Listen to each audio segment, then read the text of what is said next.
नमस्ते, मी Pallavi. Simply cooking with पल्लवीच्या किचनमध्ये तुमचं खूप आणि खूप मनापासून स्वागत आहे.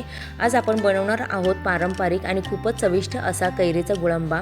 आणि त्यात मी असं एक इन्ग्रेडियंट वापरलेलं आहे ज्याने तुमचा गुळांबा हा अधिक दुप्पट तो छान होणार आहे, चविष्ट होणार आहे. म्हणून आहे ना ते काय सिक्रेट मी वापरलेलं आहे ना, त्यासाठी व्हिडिओ हा शेवटपर्यंत नक्की बघा. इथे ना आता मी 1 किलो ह्या कैऱ्या घेतलेल्या आहेत. ह्या आहे ना आमच्या झाडाच्या आहेत. जवळजवळ आहे ना 20 किलो कैरी मला माझ्या सासूंनी गावावरून पाठवली आहे. आमच्या दारातच कैरीचं खूप छान अशी झाडं आहेत. त्याची कैरी पाठवलेली आहे आणि इतकी गोड आहे ना, म्हणजे ही खोबऱ्यासारखी लागते अशी इतकी गोड ही कैरी आहे.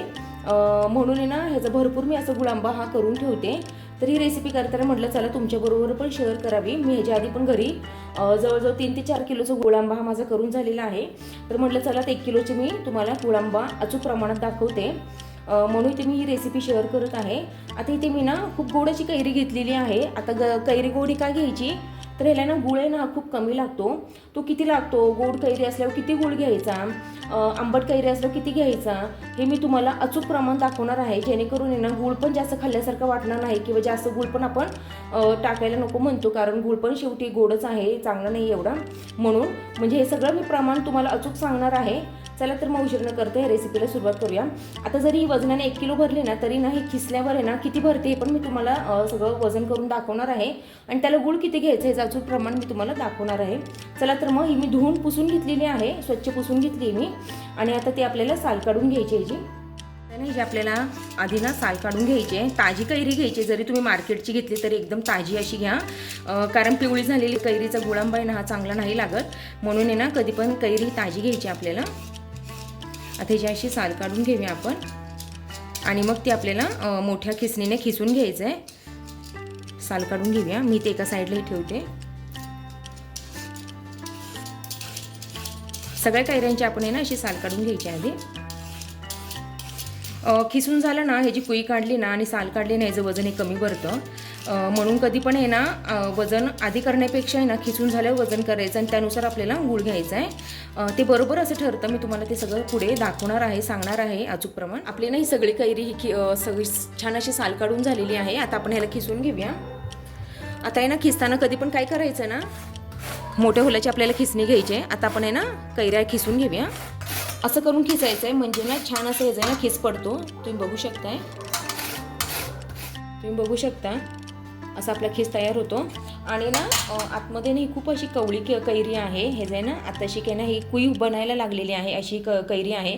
जर मी एकदम घासून ह्याला घेतलं ना तर काय होणार आहे ना, त्याची कुई पण आहे ना खिसली जाणार आहे आतली पांढरी. म्हणून आहे ना असं हळूहळू आपल्याला हे खिसायचे सगळ्या कैऱ्या. गुळांबा दरवर्षी करते आणि ती पण आहे ना 10-10, 20-20 किलो करते, कारण माझ्या हाताचा गुळांबा आहे ना सगळ्यांना भरपूर आवडतो. मी सगळ्यांना देते डब्यात थोडं थोडं घालून. मी तुम्हाला आधीच आपण किती करून ठेवलं हे पण मी तुम्हाला दाखवणार आहे व्हिडिओच्या शेवटी. म्हणून आहे ना व्हिडिओ हा शेवटपर्यंत नक्की बघा. भरपूर टिप्स तुम्हाला शिकायला मिळणार आहेत, कारण छान असा अनुभव आहे मला, म्हणून मी तुम्हाला सांगणार आहे. आपण आहे ना अशी सगळी कैरी आता ना खिसून घेऊया. छान सगळा खिसून झालेला आहे, तुम्ही बघू शकता. छान असं जाडजाड असे लच्छे छान आपण खिसलेले आहेत. आता ना आपण वजन करून घेऊया. मी ना ह्याचं मायनस करून घेतलेलं आहे ह्या बॉलचं. तर आपण ह्याच्यात ना खिस घालून घेऊया. 1 किलो होती आपली कैरी, तर हा किती भरते हे पण मी तुम्हाला दाखवते. आणि ह्याच्यानुसार गुळ किती घ्यायचं आहे ना हे पण मी परफेक्ट तुम्हाला प्रमाणात दाखवणार आहे. आता इथे 1 किलो आपली आधी भरली होती. इथे जवळजवळ आहे ना 700 ग्रॅम आपण ही धरूया. एवढी आपला हा खिस भरलेला आहे, म्हणजे कैरी भरलेली आहे. आता हे 700 ग्रॅम भरले ना, ह्याची निम्मी किती होते, 350 ग्रॅम. मग आपल्याला आहे ना 400 ग्रॅम इतका गूळ घ्यायचा आहे, म्हणजे 50 आणि 100 ग्रॅम थोडं जास्त. जेवढी कैरी आहे ना त्याच्या निम्म करायचं आणि त्याच्यापेक्षा 100 ग्रॅम जास्त घालायची. हे प्रमाण अचूक आहे गोड कैरी असेल तर. आणि जर खूप आंबट असेल ना तर तुम्हाला कैरी गूळ आहे ना हा जर आहे ना अर्धा किलो तुमची कैरी असेल तर 1 किलो पण लागू शकतो. तो गुळांबा चांगला लागत नाही, कारण त्यात आपण गूळ जास्त वापरलेला असतो आणि गूळ वापरून पण तो गुळांबा आहे ना आंबट असा लागतो. हा माझा अनुभव आहे. म्हणून आहे ना घेताना कैरी ना छान अशी गोड बघून घ्या. आता गूळ हा कसा घ्यायचा ना कोणता हा पण मी तुम्हाला दाखवते. इथे ना मी पिवळसर असा गूळ घेणार आहे, कारण गुळांबा आहे ना जर काळा गूळ घेतला ना तर एकदम काळा काळा असा होतो. म्हणून आहे ना इथे आपल्याला पिवळसर असं गूळ घ्यायचा आहे. तर आता आपण ह्याच्यात काढून घेऊया. आपल्याला 400 ग्रॅम इतका गूळ घ्यायचा आहे, पुरेसा होतो. खूप छान लागतो असा गुळांबा, अजिबात आंबट वगैरे लागत नाही. परफेक्ट प्रमाणे, जास्त घेऊ नका. इथे मी 400 ग्रॅम काढून घेते हा गूळ. हा गूळ मी चिरून असा ठेवलेला आहे. इथे आपल्या 400 ग्रॅम हा गूळ भरलेला आहे. काय करायचं असताना ही खरी प्रोसेस आहे ना, ह्याच्यात आपल्याला हा खीस घालायचा असतो आणि एक अर्धा तासासाठी ना हे सगळं आपल्याला असं झाकून ठेवायचं असतं. छान असा गूळ हा मेल्ट होतो आणि मग आपण हे मिश्रण आपण परतायचं वगैरे असतं. पण इथे आता मला एवढा वेळ नाही आहे गूळ मेल्ट होईपर्यंत, म्हणून मी हा डायरेक्टच करायला घेणार आहे. इथे आता मी तूप वगैरे काहीच घालून घेणार नाही आहे. डायरेक्ट मी हा खीस आणि हा गूळ ना घालून घेणार आहे ह्याच्यात. कारण तुम्ही तुपात पण परतू शकता, छान लागतं तसं पण काही असं गरज नाही आहे. छान असं गुळाची चव ह्याला येते. काय असं घालायची किंवा खीस परतायची वगैरे पण गरज नाही आहे. खूप सोपी पद्धत आहे ही. सगळं घालून घेऊया आपण आणि आता हे छान असं आपल्याला शिजवून द्यायचं आहे. काही जण काय करतात ना, कुकरला एक शिट्टी आणून घेतात, पण काय होतं ना त्याने हा खीस आहे ना तो इतका शिजतो त्याचा असं आहे ना गाळ होतो. म्हणून आहे ना कधी पण आहे ना कुकरला न शिट्टी देता आहे ना पारंपरिक पद्धतीनेच बनवलेला गुळांबा हा जास्त चविष्ट लच्छेदार असा होतो, दाणेदार असा होतो. छान असा आपण गुळ आहे ना परतून घेऊया. म्हणजे काय होईल ना, ह्या मिश्रणात गुळ हा छान असा मेल्ट होईल आणि विरघळेल तो. आपल्याला हे ना मिश्रण आता आहे ना बारीक गॅसवर शिजत ठेवायचं आहे आणि ते आपण हा परतून घेऊया. मी ना किती ह्याच्या आधी पण गुळांबा केलाय ना, करून ठेवलेला आहे. माझी नाही 3री ते 4थी वेळ आहे गुळांबा करायची. मी थोडा होईल तसा करते. माझ्याकडे ना 20 किलो कैरी आहे. मला तेवढ्याच गुळांबा हा करायचा आहे. मी वेगवेगळ्या फ्लेवरचा वगैरे असा करते. हा गुळ मेल्ट व्हायला लागलेला आहे, तुम्ही बघू शकता.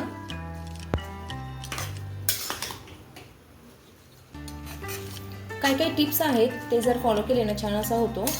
एकतर आहे ना गुळ हा काळा घेऊ नका आणि ना खीस असा मोठा खिसून घ्या.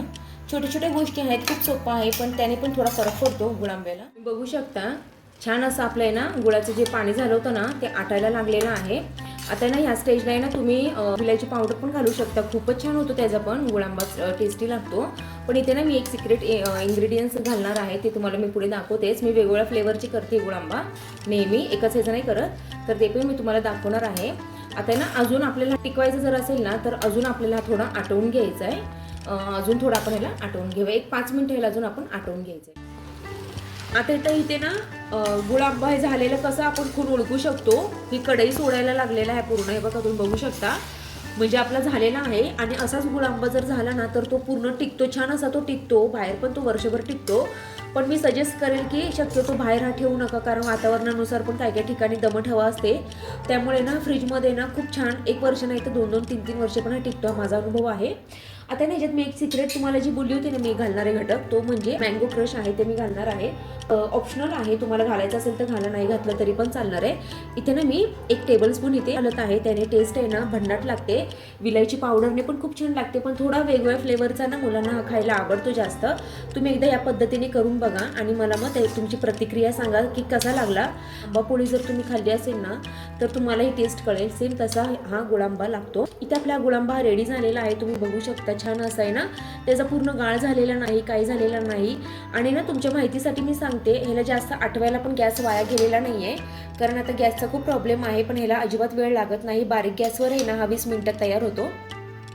आता आपल्याला हा गार झाल्यावरच आहे ना भरणीत असा भरून ठेवायचा आहे, ते पण मी तुम्हाला पुढे दाखवणार आहे. मँगो क्रश वापरलेला आहे, तुम्ही कोणत्या पण ब्रँडचा मँगो क्रश वापरू शकता. 1 टेबलस्पून घालायचा आहे, भन्नाट चव अशी वाढते त्याची. हा माझा अनुभव आहे. चला तर मग आपण पुढची रेसिपी बघूया. तुम्ही बघू शकता आपला गुळांबा पूर्ण गार झालेला आहे आणि असं लच्छेदार झालेला आहे, छान असं झालेला आहे, जर गाळ झालेला नाही आहे. आता ना ह्याला मी तुम्हाला सर्व करून दाखवते. आणि गेल्या वर्षीचा पण हा गुळांबा मी तुम्हाला दाखवून घेते. काळा गुळ वापरून इथे मी पायनॅपल फ्लेवर केलेला आहे आणि हे मला पूर्ण जार भरून करायचं आहे. मी थोडं करते, होईल तसं मी करते, तुम्ही बघू शकता. ह्याला पण मी सर्व करून तुम्हाला दाखवणार आहे. आणि ह्याच्याने मी अशा फोडी केलेल्या आहेत, जाड अशा, छान लागतात. हे पण छान असं दाताखाली आले ना छान लागतात. आणि अजून एक केलेला आहे मी 2 किलोच्या प्रमाणात, 2 ते 3 किलोच्या प्रमाणात हा असेल. हा मी ना विलायची फ्लेवर केलेला आहे, विलायची ह्याच्यात घातलेली आहे. हा पण तुम्ही बघू शकता खिसून केलेला आहे, एकदम भारी झालेला आहे. मी सगळे तुम्हाला सर्व करून दाखवणार आहे. चला तर मग आपण ह्याला सर्व करून घेऊ. मी तुम्हाला आहे ना काळ्या गुळाचा पायनॅपल फ्लेवरचा मी सर्व करून दाखवणार आहे. असे तुम्ही वेगवेगळे करू शकता. सेम पद्धत तशीच आहे, फक्त ह्याच्यात पायनॅपल क्रश आपण घातलेला आहे थोडं चवीसाठी, बाकी काही नाही. आणि तेवढंच सेम प्रमाण आहे, सेम तसंच करायचं आहे, काहीच ह्याच्यात फरक नाही आहे. तुम्ही बघू शकता छान असं झालेलं. कैरीची पाकळी तुम्हाला दिसत असेल. 3 प्रकारचे हा पण पिवळ्या गुळाचाच आहे, फक्त फ्लेवर हा विलायचीचा आहे ह्याचा.